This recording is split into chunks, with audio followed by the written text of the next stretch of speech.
افغانستان میں طالبان حکومت کا مقصد امن تھا۔ یہ مقصد پورا ہو گیا۔ افغانستان میں واقعی امن ہو گیا، لیکن اس امن سے ایک نئے بحران نے جنم لے لیا۔ طالبان اپنی سوچ پورے خطے میں پھیلانے لگے۔ پاکستان، ازبکستان، تاجکستان اور چین کا مسلم اکثریتی صوبہ سنکیانگ ان کے بڑے ہدف تھے۔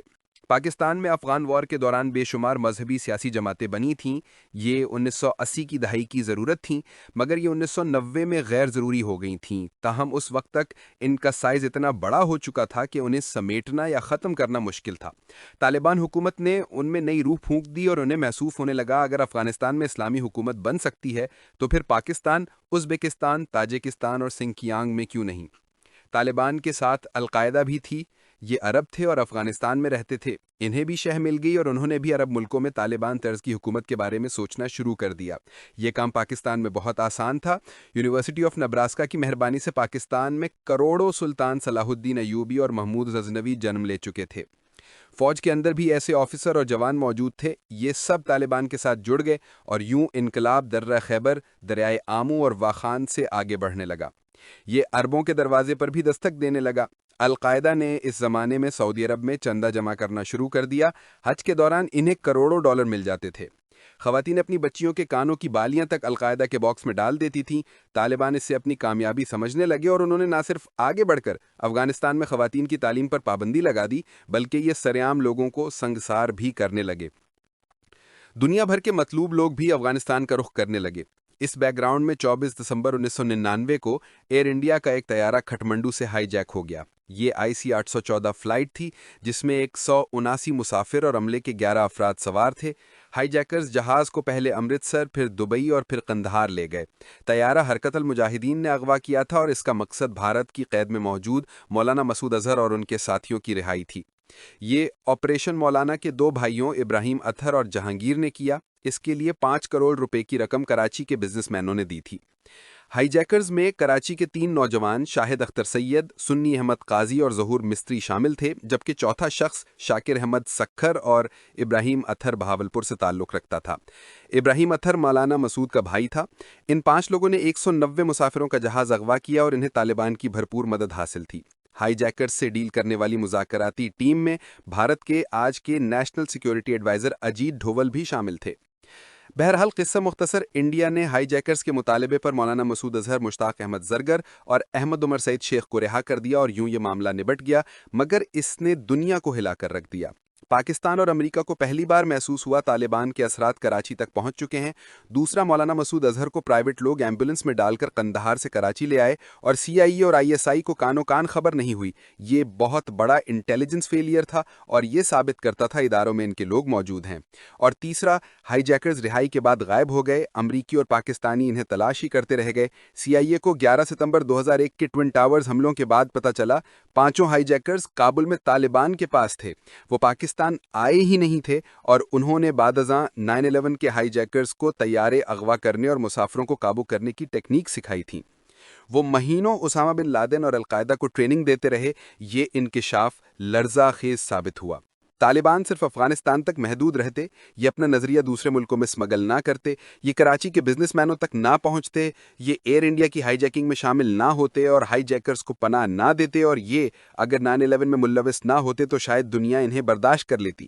مگر جب ان کا ماڈل سرحدوں سے باہر نکلنے لگا اور یہ ہائی جیکنگ جیسی وارداتوں میں ملوث ہو گئے تو پھر یہ ناقابل برداشت ہو گئے۔ آپ اگر اس سینیریو کو ذہن میں رکھیں تو آپ کو میاں نواز شریف کی دوسری حکومت کی رخصتی اور جنرل مشرف کی آمد کی وجہ سمجھ آ جائے گی۔ میاں نواز شریف جنرل ضیاء کی جہادی سوچ کی ایکسٹینشن تھے اور یہ 1997 میں 2/3 اکثریت کے بعد امیر المومنین بننے کے بارے میں بھی سوچ رہے تھے۔ میاں صاحب نے 1998 میں ایٹمی دھماکے بھی کر دیے تھے، لہٰذا افغانستان میں طالبان، پاکستان میں آگے بڑھتی ہوئی طالبان سوچ، میاں نواز شریف کی 2/3 اکثریت اور اوپر سے ایٹمی طاقت، دنیا ڈر گئی اور اسے اب جنرل مشرف جیسا کوئی لبرل جنرل چاہیے تھا۔ چنانچہ جنرل مشرف آ گیا اور اس نے 9/11 کے بعد جنرل ضیاء الحق کی بچھائی جائے نماز لپیٹنا شروع کر دی۔ اس نے افغانستان اور پاکستان دونوں سے جہادی سوچ کے لوگ پکڑ کر امریکہ کے حوالے کرنا شروع کر دیے۔ اگر ہم آج تجزیہ کریں تو ہمیں ماننا پڑے گا جنرل ضیاء کی جہادی اور جنرل مشرف کی لبرل دونوں سوچیں غلط تھیں، دونوں میں شدت تھی اور ہمارا معاشرہ دونوں کے لیے نہیں بنا تھا۔ پاکستان جنگ کے بجائے جمہوری عمل کے ذریعے بنا تھا، بر صغیر کے مسلمان کسی حد تک جمہوری پسند اور لبرل تھے۔ آپ اس کا اندازہ دو حقیقتوں سے لگا لیجئے۔ ہندوستان کے مسلمانوں کی اکثریت سنی عقیدہ تھی، مگر آل انڈیا مسلم لیگ کے پہلے صدر اسماعیلیوں کے مذہبی رہنما آغا خان سوئم تھے اور یہ اس کے تاحیات صدر رہے۔ مسلم لیگ کے 80% قائدین اہل تشیع تھے اور انہوں نے سنی اکثریت کے لیے ملک بنایا اور سنی مسلمان آج بھی ان کی تصویریں چومتے ہیں۔ علامہ اقبال اور قائد اعظم کے مسلک مختلف تھے، لیکن علامہ نے اس کے باوجود 1937 میں خط لکھ کر قائد اعظم کو لندن سے واپس بلایا اور انہیں مسلمانوں کی قیادت کے لیے قائل کیا۔ لیکن جنرل ضیاء الحق نے ایسے لبرل جمہوری ملک کو جہادی سوچ میں دھکیل دیا جس نے ملک کی بنیادیں ہلا کر رکھ دیں۔ دوسری حقیقت، پاکستانی لبرل اور جمہوری ہونے کے ساتھ ساتھ معتدل مسلمان بھی ہیں۔ یہ جس طرح مذہبی شدت سے دور ہیں، یہ بالکل اسی طرح ایکسٹریم لبرلزم کے بھی خلاف ہیں۔ یہ مسجد میں تفرقہ اور نفرت پسند نہیں کرتے تھے اور کسی کو مسجد شہید بھی نہیں کرنے دیتے تھے، جبکہ جنرل مشرف جنرل ضیاء کی مکمل ضد تھے۔ یہ ایکسٹریم لبرل تھے اور انہوں نے جہادی گود میں پلنے والے بچے کو ماں کی چھاتی سے کھینچ کر کلب میں کھڑا کر دیا۔ یہ دوسری ایکسٹریم تھی، اور اگر ان دونوں حدوں کے درمیان 30-40 سال کا فاصلہ ہوتا تو شاید معاشرہ اسے ہضم کر لیتا، مگر بدقسمتی سے یہ تبدیلی ایک نسل میں لانے کی کوشش کی گئی۔ ہم بچے تھے تو ملک میں جمعے کے دن چھٹی ہوتی تھی، مسجدوں میں باقاعدہ نمازیوں کی حاضری لگتی تھی اور ہمیں یونیورسٹی آف نبراسکا کی تیار شدہ اسلامیات اور مطالعہ پاکستان پڑھایا جاتا تھا۔ تعلیمی اداروں میں مذہبی جماعتیں بھی تھیں اور جو اسٹوڈنٹ ان کی محفلوں میں نہیں جاتا تھا اسے پھینٹا لگایا جاتا تھا۔ لیکن جب ہم جوان ہوئے تو چھٹی اتوار پر شفٹ ہو گئی، جہاد کے ذکر پر پابندی لگ گئی، پولیس داڑھی والوں کو گرفتار کر کے تھانے لے جاتی تھی، مسجدوں پر ریاستی حملے شروع ہو گئے، یہاں تک کہ لال مسجد کے خلاف فوجی آپریشن ہو گیا۔ لہٰذا میری نسل کنفیوز ہو گئی۔ میں آج بھی جنرل ضیاء اور مشرف کی سوچ کے درمیان پنڈولم بنا ہوا ہوں۔ میرا دل مذہبی اور دماغ لبرل ہے اور میں روز ان دونوں کے درمیان توازن پیدا کرنے کی کوشش کرتا ہوں اور ناکام ہو جاتا ہوں۔ میں کیا کروں، میری پرورش اور پروفیشنل گروتھ دونوں ایک ہی ملک میں مختلف سوچ کے ساتھ ہوئیں اور میں دونوں کے درمیان تقسیم ہو کر رہ گیا۔ اور یہ تضاد صرف مجھ تک محدود نہیں، ہماری ریاست افغانستان اور مدارس بھی اس عمل سے گزر رہے ہیں۔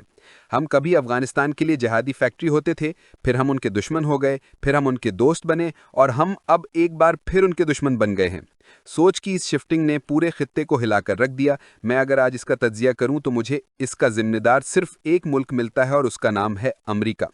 امریکہ کو ضرورت تھی تو اس نے ہمیں جہادی بنا دیا، اسے ضرورت پڑی تو اس نے ہمیں لبرل بنا دیا، تیسری مرتبہ ضرورت پڑی تو اس نے 2021 میں ہمیں ایک بار پھر طالبان کا ہمدرد بنا دیا اور ہم طالبان کو لے کر دوحہ پہنچ گئے اور ان کے امریکہ سے 165 مذاکرات کرا دیے۔